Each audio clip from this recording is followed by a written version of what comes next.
Les voy a invitar que vayamos al libro de Levítico, en el Antiguo Testamento, el tercer libro de la Biblia. Levítico capítulo 1.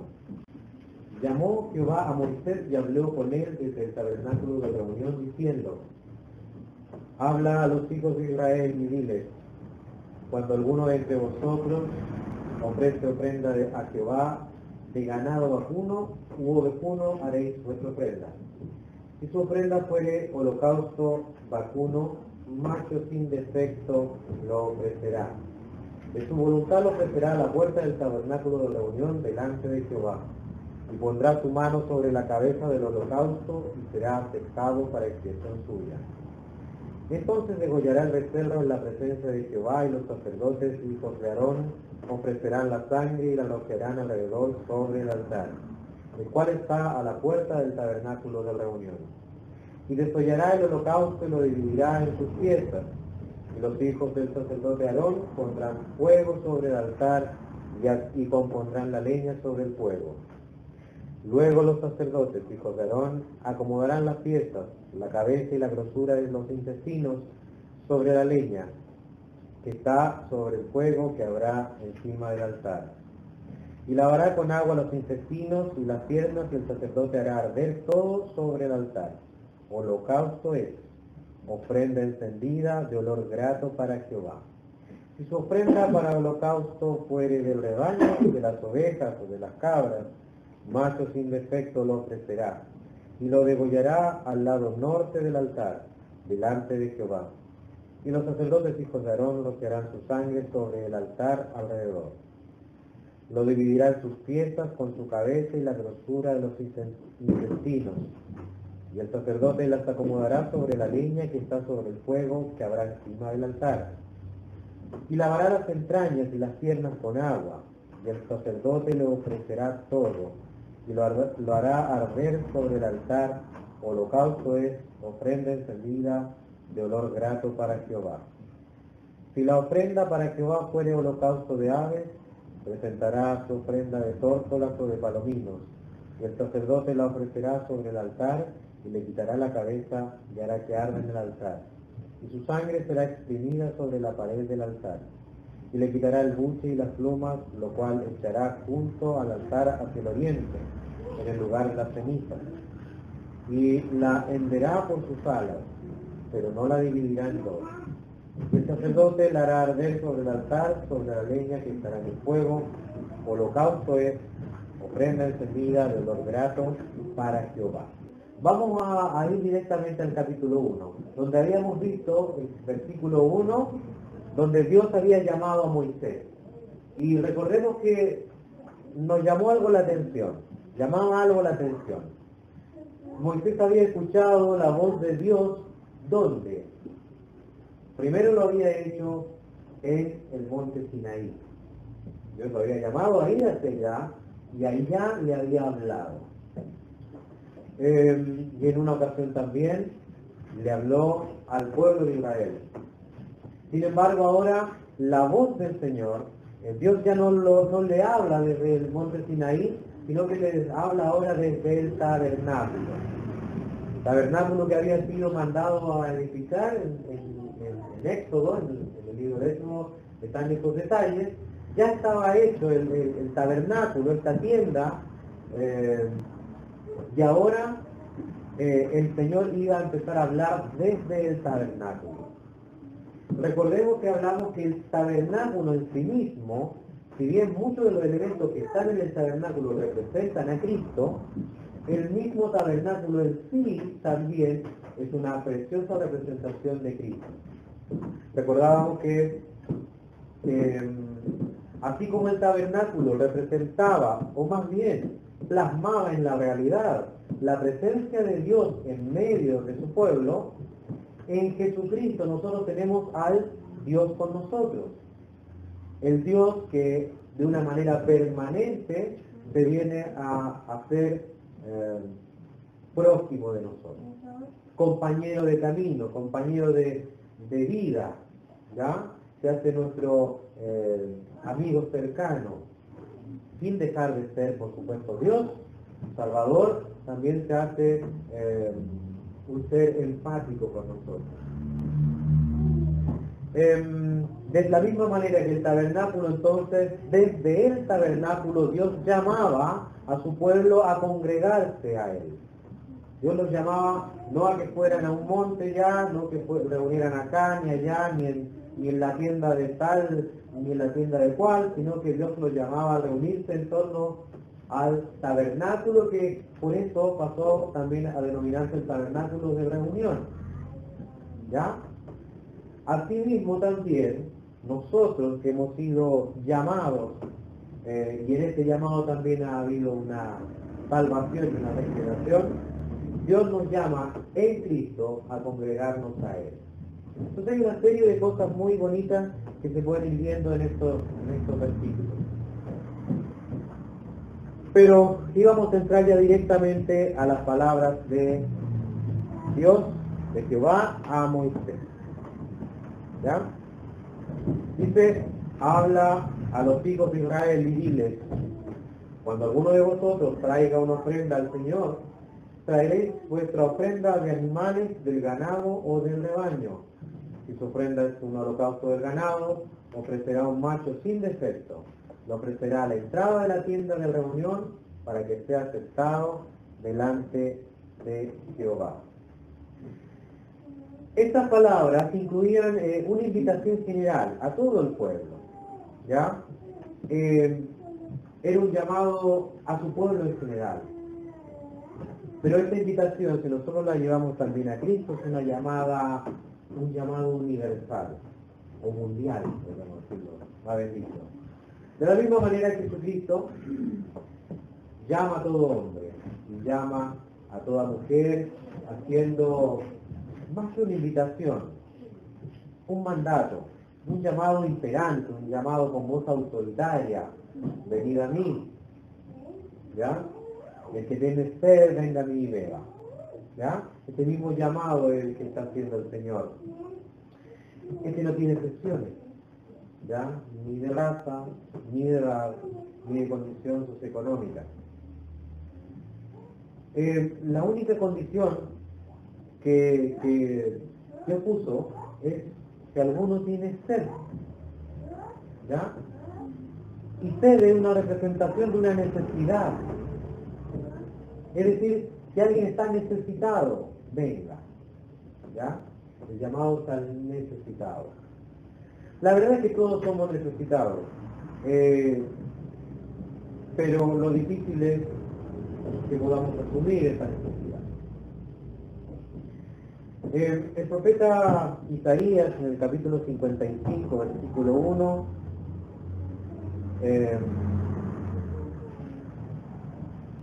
él hace también, y será por Dios el mismo llamado, a todos los sedientos, venid a las aguas, y a los que no tienen dinero, venid comprar y comer.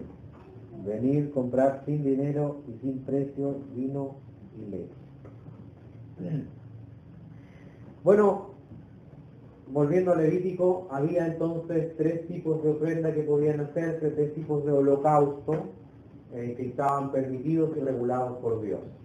Se menciona primero las cabezas de ganado, vacuno, ¿ya? También estaban los del rebaño, que eran las ovejas o las cabras, y también estaban las tórtolas y los palominos, ¿ya? Que en realidad son aves muy cercanas en familiaridad. Fíjese que todos estos animales eran animales domésticos o animales de paz, no había animales salvajes entre ellos. Los animales carnívoros, de hecho, estaban excluidos, estaban prohibidos en cuanto a la adoración. Los animales que ocupaban su fuerza y para vivir mataban, no servían como una ilustración plena de lo que Dios quería recibir como una ofrenda. De la misma manera, el Señor por medio de esto quiere ilustrar la misma persona de Jesucristo.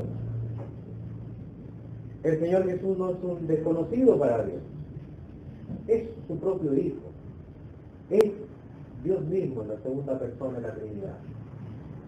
Y es un ser pasivo, manso, humilde, que ofrece su vida voluntariamente, que cuando va al matadero, va en silencio y enmudece su boca. No patalea, no trata de morder a su captor, va humildemente. De la misma manera Cristo viene a este mundo con su rostro firme para ir al lugar donde iba a ser muerto. Y así voluntariamente vino a dar su vida en rescate por todos. Además de que tenía que ser un animal no salvaje, tenía que ser un animal, y además de ser un animal puro, tenía que estar domesticado, ¿ya? Solo aquellos animales eran considerados como dignos y valiosos, por el hecho de ser valiosos para su propietario también. Recordemos que en el tiempo de Jesús, no aparecieron en ese tiempo, pero el Señor se encuentra en el templo, en las cercanías del templo, con un negocio tremendo. Los sacerdotes y la familia del mismo sacerdote y los cercanos al sumo sacerdote encontraron un tremendo negocio en traer animalitos, criarlos ellos y venderlos a precios gigantescos a la gente que venía de otros lugares. Que no traía sus animales y los vendían en el momento, a un precio por supuesto excesivo. O para las ofrendas también, si traías dinero de otros lugares que lo cambiaban a un cambio súper poco bueno para la persona que venía. Para Dios, no podemos entender lo que para Dios es Jesucristo, la persona de Jesucristo. No podemos entender nosotros cómo Dios ama a su Hijo, cuál es la relación de comunión que ellos tienen, ¿ya? Pero es increíble también pensar las palabras de la Biblia cuando dice que Dios no perdonó a su propio Hijo. Y Cristo sufre en la cruz, aunque su Padre, por cierto, estaba sufriendo en los cielos. Jesucristo sufre en la cruz, pero es el Hijo amado, entregado por nosotros. Este animalito que iba a ser ofrendado tenía que tener un dueño, y probablemente ese dueño ya tenía que tenerlo con cierta relación, debía ser un animal obediente, de la misma manera también figura a Cristo, ¿cierto? Obediente al Padre hasta la muerte. El holocausto era la ofrenda que siempre se mencionaba en la Biblia hasta ese momento, ¿ya? El holocausto se ofreció Abraham, y se habían mencionado ya, y que en sí significaban que el sacrificio era completo, ¿ya? Se ofrecía todo, y todo era quemado en el altar. Dios desde un comienzo colocó en el corazón de aquellos hombres esta figura de que el hombre se podía acercar de una manera de agradar a Dios por medio del sacrificio de una víctima inocente, no por su propia justicia, no por sus propias bondades, sino por la muerte de un inocente. La palabra que es puesta como holocausto significa subir, ¿ya? O lo que sube, aquello que sube, y hace referencia a el humo que sube del holocausto, ¿ya? Que si bien en el sentido natural, ¿ya? Recuerdo un profesor que nos decía que él, cuando había dejado Jerusalén, había conocido las calles estrechas y había estudiado mucho de la historia. Y en los tiempos que se hacían sacrificios continuos, el olor en aquel lugar era tremendamente desagradable. Se imaginarán que el constante quemar de animales con todo, con su piel, con el pelo, con sus ornamentas, generaba un olor desagradable.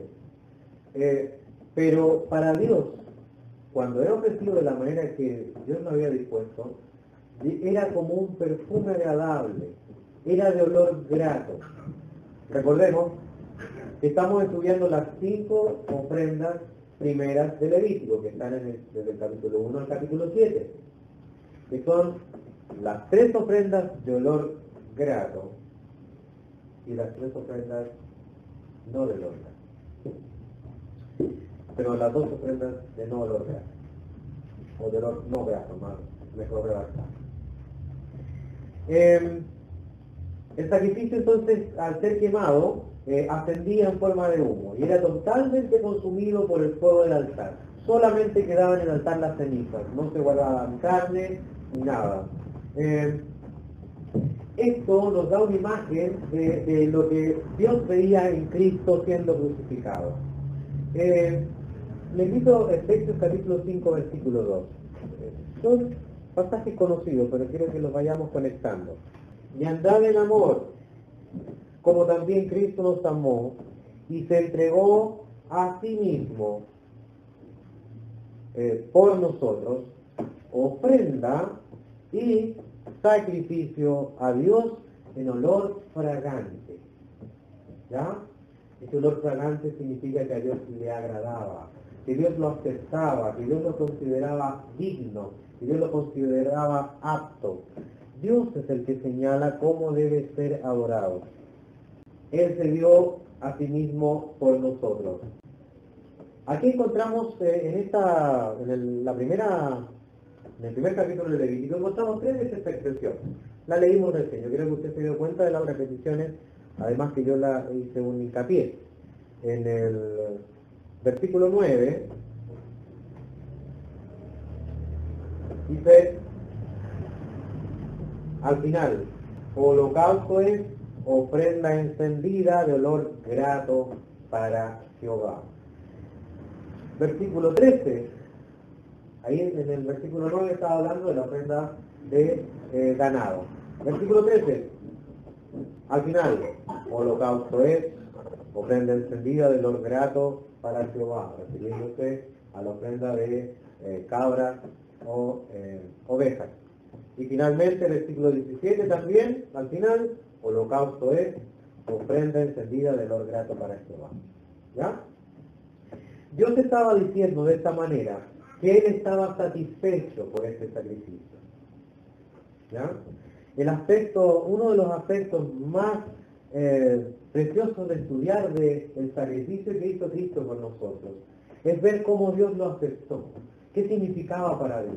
Nunca lo vamos a entender en su profundidad. Creo que lo vamos a ir entendiendo de a poco en la eternidad y a medida que Dios nos vaya revelando cada vez más su eterna personalidad, sus eternos atributos, vamos a ir conociendo a profundidad todas esas cosas. Creo que eternamente será revelado cosas nuevas.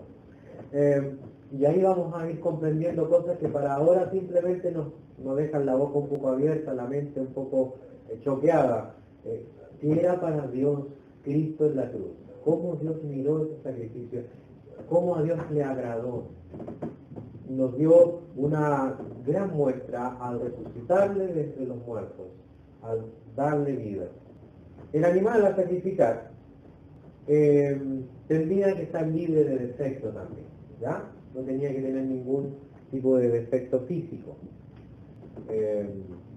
Obviamente, esto nosotros lo entendemos, representa a la perfección de Jesucristo, ¿ya?